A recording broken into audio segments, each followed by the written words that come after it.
ہم کسی کو اتنا ستائیں کہ اس کے منہ سے پھر ایسے جملے نکلے جو ہم سے سنبھالے نہ جا سکیں. یہ یاد رکھنا زندگی خود بھی گناہوں کی سزا دیتی ہے.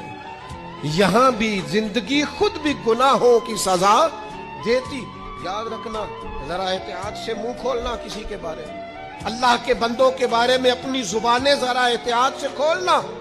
ذرا خیال کرنا, کسی غریب کے بارے میں جملے سوچ کر بولنا, کسی کمزور کا مذاق اڑانا تو معاذ اللہ ذرا ہوش کرنا, اللہ سے ڈر کے بات کرنا.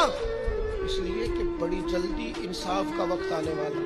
اللہ لوگوں کے درمیان دن بدل دیا کرتا ہے, پھر لوگوں کو جگہ نہیں ملتی چھپنے کی, روک چھپانے کی. کسی کو اتنا نہ ستاؤ کہ بیچارہ خود کچھ نہ کر سکے اور اللہ کے حضور تمہاری شکایت کرے. بچو, غریبوں کی بد دعائیں دن میں نہیں ستاتی, غریبوں کی بد دعائیں رات کو ستاتی. جب اے سی پورا لگا ہو, گھر پورا بہترین بنا ہو اور نیند نہ آئے اور اپنے ہی گھر سے خوف آئے اور اپنے ہی مقام سے بندہ بے چین ہو کے اٹھے اور کبھی چھت پہ اور کبھی نیچے اور پتہ نہیں مجھے کیا ہے اور پتہ نہیں مجھے کیا ہے, تو پھر وہ استغفار کرے. پھر وہ جس کو ستایا اس سے معافی مانگے. پھر جس کا دل توڑا ہے اس سے جا کے اللہ کی رضا کے لیے معافی مانگ کے آئے. اس لیے کہ کچھ سکون ایسے ہیں جو صرف معافیوں سے ملتے ہیں.